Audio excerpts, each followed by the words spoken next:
Welcome to Stories from the Shadows, haunted tales from the golden age of ghost stories and supernatural horror fiction. I'm Mardell, reading Sweeney Todd. Chapter 5. The clock struck the hour of meeting, and Joanna looked anxiously for anyone who should seem to her to bear the appearance of being a man such as she might suppose Markin Jeffery would choose for his friend. She turned her eyes towards the gate, for she thought she heard it close, and saw a gentlemanly-looking man attired in a cloak, and who was looking about, apparently in search of someone. His eye fell upon her, and he immediately produced from beneath his cloak a flower, and in another minute they met. "I have the honor," he said, "of speaking to Miss Joanna Oakley." "Yes, and you are Markin Jeffery's messenger?" "I am proud to say that I am he who comes to bring you news of Markin Jeffery, but sorry to say I am not the messenger that was expressly deputed by him." "Your looks are sad and serious. You seem as if you would announce that some misfortune has occurred. Tell me that it is not so. Speak to me at once, or my heart will break." "Calm yourself, lady, I pray you." "I cannot, dare not do so, unless you tell me he lives. Tell me that Markin Jeffery lives, and then I shall be all patience. Tell me that, and you shall not hear a murmur from me. Speak the word at once, at once. It is cruel, believe me, it is cruel to keep me in this suspense." "This is one of the saddest errands I ever came upon," said the stranger as he led Joanna to a seat. "Recollect, lady, what creatures of accident and chance we are." "No more, no more," shrieked Joanna as she clasped her hands. "I know all now, and am desolate." She let her face drop upon her hands and shook as with a convulsion of grief. "Mark, Mark," she cried, "you've gone from me. I thought not this. I thought not this.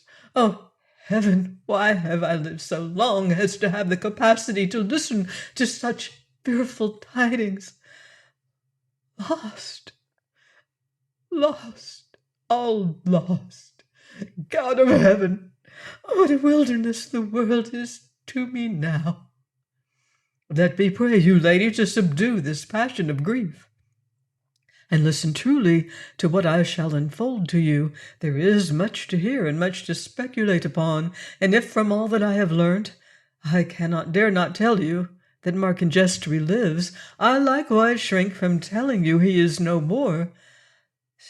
Speak again. Say those words again. There is a hope, then? Oh, there is a hope."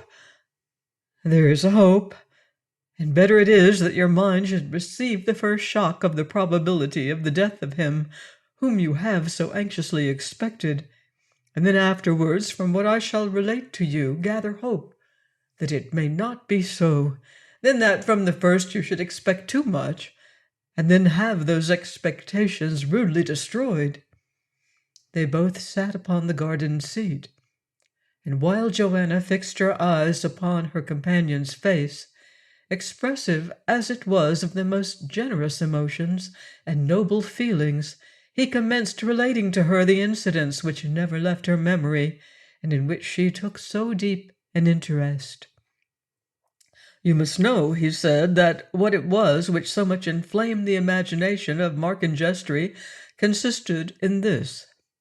There came to London a man with a well-authenticated and extremely well-put-together report that there had been discovered in one of the small islands near the Indian seas a river which deposited an enormous quantity of gold dust in its progress to the ocean. He told his story so well, and seemed to be such a perfect master of all the circumstances connected with it, that there was scarcely room for a doubt upon the subject. The thing was kept quiet and secret, and a meeting was held of some influential men, influential on account of the money they possessed, among whom was one who had towards Mark and Jestry most friendly feelings. So Mark attended the meeting with this friend of his, although he felt his utter incapacity, from want of resources, to take any part in the affair. But he was not aware of what his friend's generous intentions were in the matter until they were explained to him, and they consisted in this. He, the friend, was to provide the necessary means for embarking in the adventure, so far as regarded taking a share in it, and he told Mark and Jestry that if he would go personally on the expedition, he should share in the proceeds with him, be they what they might. Now, to a young man like Industry, totally destitute of personal resources, but of ardent and enthusiastic temperament, you can imagine how extremely tempting such an offer was likely to be. He embraced it at once with the greatest pleasure. It is from the lips of another instead of from mine, but you ought to have heard what I am now relating. That gentleman, whose name was Thornhill, ought to have made to you this communication. But by some strange accident it seems that he has been prevented, or you would not be here listening to me upon a subject which would have come better from his lips. They sailed in an ill-fated ship, but I must not anticipate. Let me proceed in my narrative with regularity. The ship was called the Star, and if those who went with it looked upon it as the star of their destiny, they were correct enough, and it might be considered an evil star for them, inasmuch as nothing but disappointment and bitterness became their ultimate portion. And Mark and Jestry, I am told, was the most hopeful man on board. Already in imagination he could fancy himself homeward bound with the vessel, ballasted and crammed with the rich produce of that shining river. Already he fancied what he could do with his abundant wealth, and I have not a doubt but that, in common with many who went on that adventure, he enjoyed to the full the spending of the wealth he should obtain in imagination, perhaps indeed more than if he had obtained it in reality. Among the adventurers was one Thornhill, who had been a lieutenant in the Royal Navy, and between him and young Industry there arose a remarkable friendship, a friendship so strong and powerful that there can be no doubt that they communicated to each other all their hopes and fears, and if anything could materially tend to beguile the tedium of such a weary voyage as those adventurers had undertaken, it would certainly be the free communication and confidential intercourse between two such kindred spirits as Thornhill and Mark and Jestry. You will bear in mind, Miss Oakley, that in making this communication to you, I am putting together what I myself heard at different times, so as to make it for you a distinct narrative, which you can have no difficulty in comprehending, because, as I before stated, I never saw Mark and Jestry, and it was only once, for about 5 minutes, that I saw the vessel in which he went upon his perilous adventure. For perilous it turned out to be, to the Indian seas. It was from Thornhill I got my information during the many weary and monotonous hours consumed in a homebound voyage from India. It appears that without accident or cross of any description to the Star, it reached the Indian Ocean and the supposed immediate locality of the spot where the treasure was to be found. And there she was spoken with by a vessel homeward bound from India called the Neptune. It was evening, and the sun had sunk in the horizon with some appearances that betokened a storm. I was on board that Indian vessel, but did not expect anything serious, although we made every preparation for rough weather, and as it turned out it was well indeed that we did, for never within the memory of the oldest seaman had such a storm ravished the coast. A furious gale, which it was impossible to withstand, drove us southward, but by the utmost precautions we escaped with trifling damage, but we were driven at least 200 miles out of our course, and instead of getting as we ought to have done to the Cape by a certain time, we were an immense distance eastward of it. It was just as the storm, which lasted 3 nights and 2 days, began to abate, that towards the horizon we saw a dull red light, and as it was not in a quarter of the sky where any such appearance might be imagined, nor were we in a latitude where electrophenomena might be expected, we steered toward it, surmising what turned out afterwards to be fully correct. "It was a ship on fire," said Joanna. "It was." "Alas, alas, I guessed it. A frightful suspicion from the first crossed my mind." "But how knew you?" said Joanna, as she clasped her hands, and the pallid expression of her countenance betrayed the deep interest she took in the narration. "How knew you that ship was the Star? Might it not have been some other ill-fated vessel that met with so dreadful a fate?" "I will tell you. The captain of the Indiaman kept his glass at his eye, and presently he said to me, 'There's a floating piece of wreck and something clinging to it. I know not if there be a man, but what I can perceive seems to me to be the head of a dog.'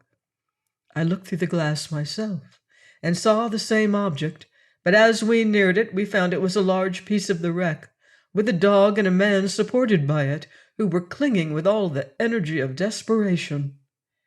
In 10 minutes more we had them on board the vessel. The man was Lieutenant Thornhill I've before mentioned, and the dog belonged to him.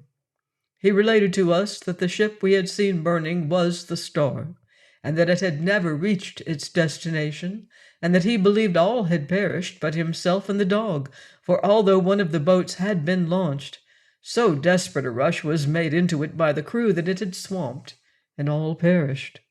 He related to the captain and myself the object of the voyage of the Star, and the previous particulars with which I have made you acquainted.